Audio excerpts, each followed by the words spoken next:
Hey everybody, it's Shaman Sister Sin, and you're listening to the Meditations and More podcast brought to you by littleshaman.org. That's me, Little Shaman.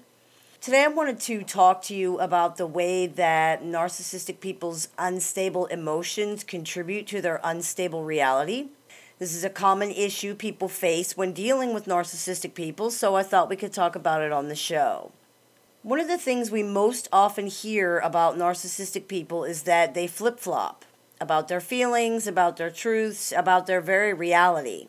Some people call it lying, some people call it changing their mind. Either way you look at it, pathologically narcissistic people are definitely known for emotional and behavioral U-turns. But why?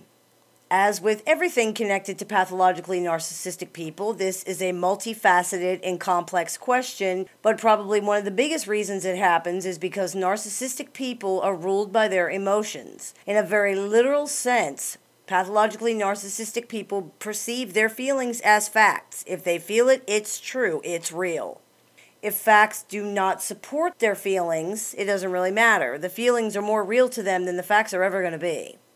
People who are non-narcissistic fit their feelings to the facts. In other words, their emotional reactions are related to and appropriate to the events that are actually happening. Pathologically narcissistic people often fit the facts to their feelings. This means that they interpret events in a way that matches how they already feel. Unlike non-narcissistic people, if their emotions don't match the events, narcissistic people attempt to reframe and change the events rather than their feelings. For example, if something happens and a person who is not narcissistic overreacts because they're already upset about something else, they can see that and adjust their reaction until it's more appropriate. At the very least, they can admit that their reaction was inappropriate. People who are narcissistic do not do that. Instead, they insist that the events were bad enough to cause the overreaction. In short, they say that it was not an overreaction because the things that happened to them were so awful that they could not react any other way. This may be because they actually did perceive the events as abusive and horrible, or it may be because they're so disconnected from and in denial of their own internal landscape, they don't understand their own emotional reality. And of course, it can be because they're simply trying to punish the person they believe they're upset with by accusing and harassing them.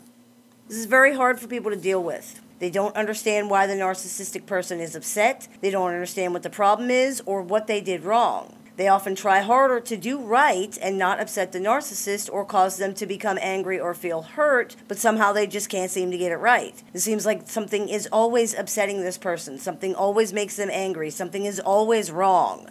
The problem is that there is no way to not upset a narcissistic person because a narcissistic person is already upset.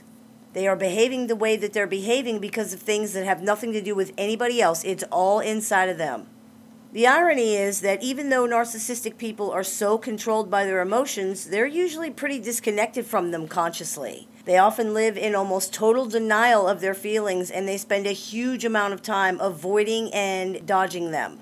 Their entire dysfunction grew out of trying to avoid confronting or acknowledging painful and negative emotions. Narcissistic people are champions at doing that. However, they can't avoid feeling these emotions because the feelings are still there whether a person denies them or not. You can deny that it's raining all you want, but you're still going to get wet. Denial has no effect on reality. Because narcissists are in such deep denial of their feelings, they often perceive them as coming from other people or as being caused by other people. Hence the irrational insistence that you did something to make them feel the way that they feel. It's a trick their mind is playing on itself in self-defense. For instance, hatred of themselves may be projected and perceived by the narcissist as hatred for themselves that they're feeling from other people. Events in reality may not match those feelings, but the feelings are real and they gotta be coming from somewhere, right? Therefore, the narcissist insists that the other person is the one in denial. This is what often results in those crazy accusations that they're known for. Stuff like, you hate me, you're always faking being nice to me, but I know the truth. You, of course, deny that because it's not true, and you list things that you have done or situations that disprove these accusations. These things will then be denied, reframed, or completely reinterpreted to fit the narcissist's current emotional narrative. Their own negative feelings are coloring their perception of everything.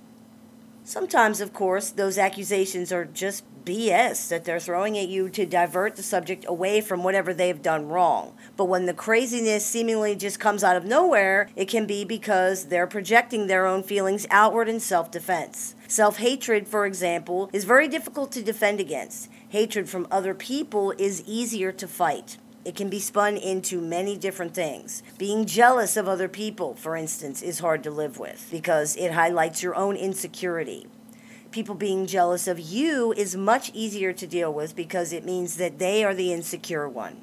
That is what projection of these feelings does. It makes them easier to deal with. Because they are so disconnected from their emotional inner world and because they perpetually deny and avoid emotions, narcissist feelings are often chaotic and out of control. You certainly cannot control something that you're pretending doesn't even exist. As a result of this blanket denial defense mechanism, narcissists may have a lot of unprocessed trauma throughout their lives, and because it's unprocessed, it can be as if the trauma just happened yesterday. The feelings have not been dealt with. Many narcissists also have not emotionally matured the way that most other people have. They haven't learned control over their emotions or to be able to self-soothe. It seems that for pathologically narcissistic people, their emotions present to others in one of two ways.